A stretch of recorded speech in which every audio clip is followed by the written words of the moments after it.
സമ്പദ് വ്യവസ്ഥ 7.7% എന്ന മികച്ച നിരക്കിൽ വളരുമ്പോഴും സാധാരണക്കാരുടെ പോക്കറ്റ് ശൂന്യമായിരിക്കുന്നതിന്റെ പ്രധാന കാരണം മാക്രോ എക്കണോമിക്സ് യാഥാർത്ഥ്യങ്ങളുമായി നേരിട്ട് പൊരുത്തപ്പെടാത്തതുകൊണ്ടാണ്.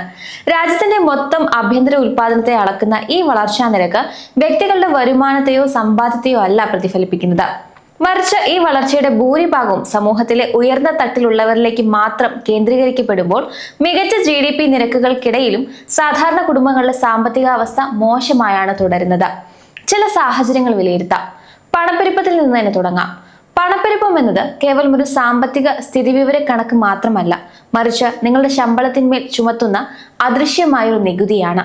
റിസർവ് ബാങ്കിന്റെ ലക്ഷ്യമായ 4% മുകളിലാണ് നിലവിലെ CPI പ്രവചിക്കുന്നത്, അതായത് 5.1%. ഇതിലും ആശങ്കാജനകമായ കാര്യം ഉൽപാദകർ നേരിടുന്ന WPI 8.3% ഉയർന്നു നിൽക്കുന്നു എന്നതാണ്. ഈ രണ്ട് സൂചികൾ തമ്മിലുള്ള വലിയ വ്യത്യാസം സൂചിപ്പിക്കുന്നത് ഉൽപാദന മേഖലയിലെ അമിത ചെലവുകൾ വരും ദിവസങ്ങളിൽ സാധാരണ ഉപഭോക്താവിലേക്ക് തന്നെ കൈമാറ്റം ചെയ്യപ്പെടുമെന്നാണ്. ലളിതമായി പറഞ്ഞാൽ, ഈ വർഷം നിങ്ങളുടെ ശമ്പളം 5% വർദ്ധിച്ചതെങ്കിലും പണപ്പെരുപ്പം 5.1% ആണെങ്കിൽ നിങ്ങളുടെ യഥാർത്ഥ പർച്ചേസിംഗ് പവർ കുറയുകയാണ് ചെയ്യുന്നത്. അതായത് അക്കൗണ്ടിൽ വരുന്ന തുക കൂടിയെങ്കിലും വിപണിയിൽ നിന്ന് വാങ്ങാൻ കഴിയുന്ന സാധനങ്ങളുടെ അളവ് മുൻ വർഷത്തേക്കാൾ കുറവായിരിക്കും. ഫലത്തിൽ നിങ്ങൾ കൂടുതൽ അധ്വാനിച്ച് കുറഞ്ഞ നേട്ടം മാത്രം സ്വന്തമാക്കുന്ന അവസ്ഥയാണിത്. ഇപ്പോൾ പശ്ചിമേഷ്യയിലെ യുദ്ധസമാനമായ സാഹചര്യങ്ങൾ ഉള്ളത് കാരണം പെട്രോൾ വില ലിറ്ററിന് 7.5 രൂപ വർദ്ധിക്കുന്നത് നിങ്ങളുടെ പോക്കറ്റിനെ നേരിട്ട് ബാധിക്കുന്ന ഒന്നാണ്. ഭൗമരാഷ്ട്രീയ സംഘർഷങ്ങൾ കാരണം ഇന്ത്യയുടെ എണ്ണ ഇറക്കുമതി വില ബാരലിന് $85 നിന്ന് $95 ഉയരുകയും സ്പോട്ട് വില $110 കുതിക്കുകയും ചെയ്തു. ഇന്ത്യ തങ്ങൾക്ക് ആവശ്യമുള്ള എണ്ണയുടെ 85% ഇറക്കുമതി ചെയ്യുന്നതിനാൽ ആഗോള വിപണിയിലെ ഈ വില വർധനവ് നമ്മളെ നേരിട്ടാണ് ബാധിക്കുന്നത്. കൂടാതെ എണ്ണ വ്യാപാരം ഡോളറിലായതിനാൽ രൂപയുടെ മൂല്യ തകർച്ച ഈ പ്രതിസന്ധിയെ കൂടുതൽ വഷളാക്കുന്നുണ്ട്. ഇന്ധന വിലയിലെ ഈ വർധനവ് കേവലം പെട്രോൾ പമ്പുകളിൽ മാത്രം ഒതുങ്ങുന്നില്ല. ക്യാബ് നിരക്കുകൾ, ഗ്രോസറി ഡെലിവറി ചാർജുകൾ, പച്ചക്കറി വ്യാപാരികളുടെ ഗതാഗത ചെലവ് തുടങ്ങി നിങ്ങൾ വാങ്ങുന്ന എല്ലാ ഉൽപ്പന്നങ്ങളുടെയും വിലയിലേക്ക് ഇത് പടർന്നു പിടിക്കുന്നു. ഇത്തരം സാഹചര്യങ്ങളിൽ പണപ്പെരുപ്പത്തിന്റെ ആഘാതം കുറയ്ക്കാൻ നിങ്ങളുടെ യാത്രാ ചെലവുകളും വിവിധ സബ്സ്ക്രിപ്ഷനുകളും കൃത്യമായി പരിശോധിച്ച് നിയന്ത്രിക്കേണ്ടതുണ്ട്. വിലകൾ ഇനിയും ഉയരുന്നതിന് മുൻപ് തന്നെ ആവശ്യമായ സേവനങ്ങളുടെ വാർഷിക പ്ലാനുകൾ മുൻകൂട്ടി എടുത്ത് തുക നിജപ്പെടുത്തുന്നത് ഈ സമയത്ത് ചെയ്യാവുന്ന മികച്ചൊരു വ്യക്തിഗത സാമ്പത്തിക നീക്കമാണ്. നമുക്കിടയിൽ ഇനി ഏറ്റവും അധികം ചർച്ച ചെയ്യേണ്ട മറ്റൊരു വിഷയം എംപ്ലോയ്മെന്റിനെ കുറിച്ചാണ്. ഔദ്യോഗിക കണക്കുകൾ പ്രകാരം ഇന്ത്യയിലെ തൊഴിലില്ലായ്മ നിരക്ക് 5.2% മാത്രമാണെങ്കിലും യഥാർത്ഥത്തിൽ 56 കോടിയോളം വരുന്ന തൊഴിൽ ചെയ്യുന്ന ഭൂരിഭാഗം ജനങ്ങൾക്കും കൃത്യമായൊരു വേതനം ലഭിക്കുന്നില്ല എന്നതാണ് വസ്തുത. ഈ തൊഴിൽ പങ്കാളിത്ത നിരക്കിലെ ഡാറ്റ പരിശോധിച്ചാൽ വലിയൊരു വിഭാഗം ആളുകളും ശമ്പളമില്ലാത്ത കുടുംബ ബിസിനസ് സഹായികളോ അല്ലെങ്കിൽ സ്ഥിരവരുമാനമില്ലാത്ത സ്വയം തൊഴിൽ ചെയ്യുന്നവരോ ആണെന്ന് കാണാം. നിലവിൽ തൊഴിൽ പങ്കാളിത്ത നിരക്ക് 55% ഇടിഞ്ഞിരിക്കുകയാണ്. അനുയോജ്യമായ ജോലി ലഭിക്കാത്തതിനാൽ ദശലക്ഷക്കണക്കിന് യുവാക്കളും സ്ത്രീകളും ജോലി അന്വേഷിക്കുന്നത് തന്നെ പൂർണ്ണമായി നിർത്തിവച്ചിരിക്കുന്നു. ഇതിനു പുറമെ രാജ്യത്തെ തൊഴിലാളികളിൽ 80% അസംഘടിത മേഖലയിലാണ് ജോലി ചെയ്യുന്നത്. അതായത് 5-ൽ 4 പേർക്ക് വീതം കൃത്യമായ ശമ്പള സർട്ടിഫിക്കറ്റോ PF ആനുകൂല്യങ്ങളോ ജോലി സ്ഥിരതയോ കൃത്യമായ ശമ്പള വർധനവോ ലഭിക്കുന്നില്ല. ഈ പ്രതിസന്ധി ഏറ്റവും കൂടുതൽ ബാധിക്കുന്നത് ഉന്നത വിദ്യാഭ്യാസം നേടിയ യുവാക്കളെയാണ്. വൈറ്റ് കോളർ ജോലികളുടെ കുറവ് മൂലം ഉയർന്ന യോഗ്യതയുണ്ടായിട്ടും കുറഞ്ഞ അവസരങ്ങൾ മാത്രം ലഭിക്കുന്ന ഒരു തലമുറ സമ്പാദ്യം വളർത്തുന്നതിന് പകരം കടബാധ്യതയിലേക്ക് വീണുപോകുന്ന സാഹചര്യമാണ് ഇന്നുള്ളത്. ഇന്ത്യൻ സമ്പദ് വ്യവസ്ഥ തുടർച്ചയായി ഉണ്ടായ സാമ്പത്തിക ആഘാതങ്ങളിൽ നിന്ന് K-ഷേപ്ഡ് റിക്കവറിയാണ് റിപ്പോർട്ട് ചെയ്തിരിക്കുന്നത്. അതായത് ഓഹരികളും റിയൽ എസ്റ്റേറ്റും പോലുള്ള ആസ്തികളുള്ള ഉയർന്ന തട്ടിലുള്ളവർ കുത്തനെ മുകളിലേക്ക് വളർന്നപ്പോൾ സാധാരണ ശമ്പളക്കാരായ ജനങ്ങളുടെ വരുമാനം വളർച്ചയില്ലാതെ ഒരേ നിലയിൽ തുടരുകയോ താഴേക്ക് പതിക്കുകയോ ചെയ്തു. ഈ Kയുടെ മുകൾ ഭാഗം സൂചിപ്പിക്കുന്നത് റെക്കോർഡ് ഉയരത്തിലെത്തിയ ഓഹരി വിപണിയെയും കോർപ്പറേറ്റ് ലാഭത്തെയും റിയൽ എസ്റ്റേറ്റ് വില വർധനവിനെയുമാണ്. ചുരുക്കത്തിൽ ആസ്തികളുള്ളവർ കൂടുതൽ സമ്പന്നരായി. എന്നാൽ Kയുടെ താഴത്തെ ഭാഗത്തുള്ള സാധാരണക്കാർ തങ്ങളുടെ ദൈനംദിന ഇതര ചിലവുകൾ വെട്ടിച്ചുരുക്കാനും വർദ്ധിച്ചു വരുന്ന കടബാധ്യതകൾ നേരിടാനും ആത്മവിശ്വാസത്തോടെ അല്ലാതെ ഭാവിയെ കരുതി നിർബന്ധിതമായി പണം മാറ്റിവെക്കാനും നിർബന്ധിതരായി.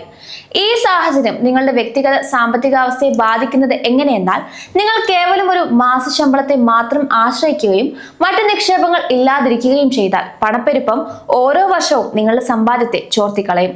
അതുകൊണ്ട് ഒരു ചെറിയ SIP വഴിയാണെങ്കിൽ പോലും വരുമാനം നൽകുന്ന ആസ്തികളിൽ നിക്ഷേപം ആരംഭിക്കുക എന്നത് മാത്രമാണ് Kയുടെ താഴത്തെ തട്ടിൽ നിന്ന് മുകളിലേക്ക് മാറാനുള്ള ഏക വഴി.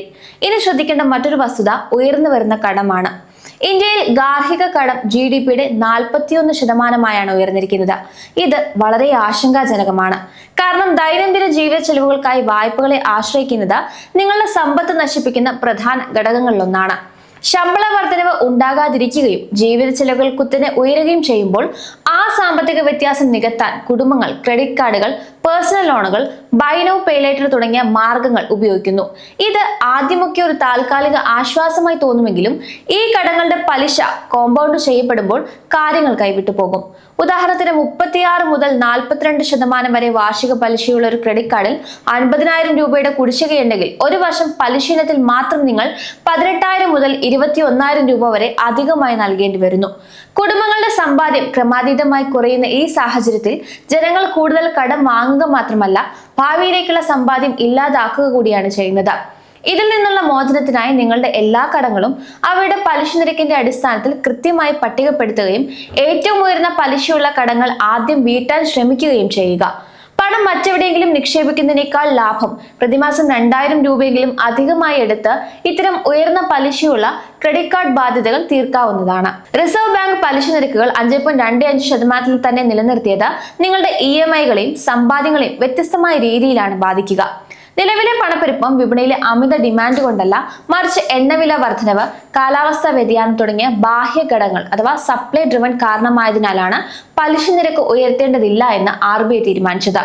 കാരണം പലിശ കൂട്ടുന്നത് എണ്ണ പ്രതിസന്ധി പരിഹരിക്കില്ലെന്ന് മാത്രമല്ല വായ്പ എടുത്തവരെ അത് കൂടുതൽ ദുരിതത്തിലാക്കുകയും ചെയ്യും. ഈ തീരുമാനം മൂലം ഫ്ലോട്ടിംഗ് പലിശ നിരക്കിൽ ഭവന വാഹന വായ്പകൾ എടുത്തവരുടെ EMI നിരക്കുകൾ ഉയരാതെ തൽക്കാലം സ്ഥിരതയോടെ തുടരുമെങ്കിലും ഭാവിയിൽ നിരക്കുകൾ മാറാമെന്നതിനാൽ ഇത് അമിതമായി കടം വാങ്ങാനുള്ള അവസരമായി കാണരുത്. അതേസമയം ബാങ്ക് സ്ഥിര നിക്ഷേപങ്ങൾക്ക് ലഭിക്കുന്ന 6.5% മുതൽ 7% വരെയുള്ള പലിശ നികുതി കഴിച്ചുള്ള കണക്ക് നോക്കിയാൽ 5.1% എന്ന പണപ്പെരുപ്പ നിരക്കിനെ കഷ്ടിച്ചാണ് മറികടക്കുന്നത്. ഇത് നിങ്ങളുടെ പണം സുരക്ഷിതമായി നിലനിർത്തുമെങ്കിലും കാര്യമായ സാമ്പത്തിക വളർച്ച നൽകില്ല. ചുരുക്കത്തിൽ സാമ്പത്തിക വളർച്ചയെ തടസ്സപ്പെടുത്താതിരിക്കാൻ പണപ്പെരുപ്പത്തെ തൽക്കാലം ഇങ്ങനെ വിടാനാണ് RBI തീരുമാനിച്ചിരിക്കുന്നത്. അതുകൊണ്ട് തന്നെ വെറും 3% മാത്രം പലിശ തരുന്ന സാധാരണ സേവിങ്സ് അക്കൗണ്ടുകളിൽ കിടക്കുന്ന നിങ്ങളുടെ പണത്തിന്റെ യഥാർത്ഥ മൂല്യം ഓരോ മാസവും കുറഞ്ഞുകൊണ്ടിരിക്കുകയാണെന്ന യാഥാർത്ഥ്യം മനസ്സിലാക്കി കൃത്യമായ നിക്ഷേപങ്ങൾ നടത്തുകയാണ് ഇപ്പോൾ ചെയ്യേണ്ടത്. ഈ കാര്യങ്ങളിൽ നിന്ന് നമ്മൾ ആദ്യം ഉൾക്കൊള്ളേണ്ട ഒരു കാര്യം ഇത്തരത്തിൽ മാക്രോ എക്കണോമിക്സിലെ വലിയ സാമ്പത്തിക പ്രതിസന്ധികളെ ഒറ്റയ്ക്ക് തിരുത്താൻ കഴിയില്ല എന്ന് തന്നെയാണ്.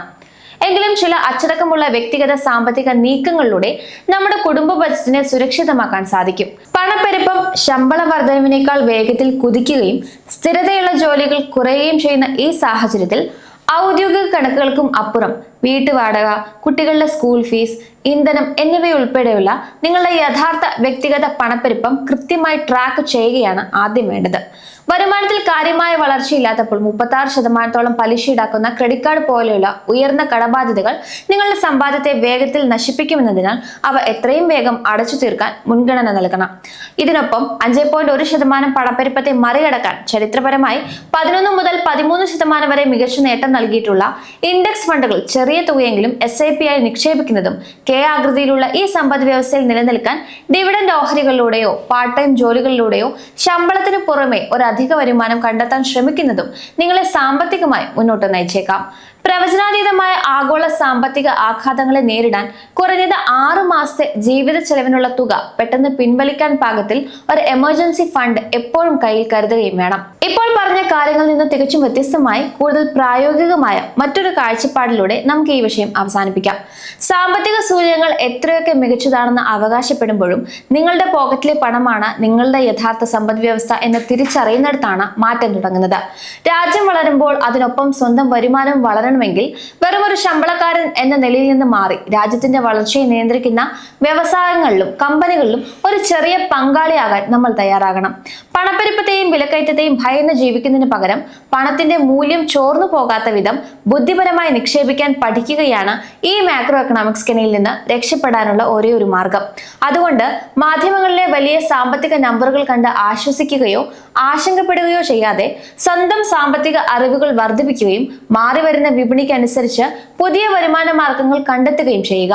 കാരണം ഈ മാറിയ കാലത്ത് സ്വയം പര്യാപ്തത മാത്രമാണ് നിങ്ങളുടെ ഏറ്റവും വലിയ സാമ്പത്തിക സുരക്ഷ.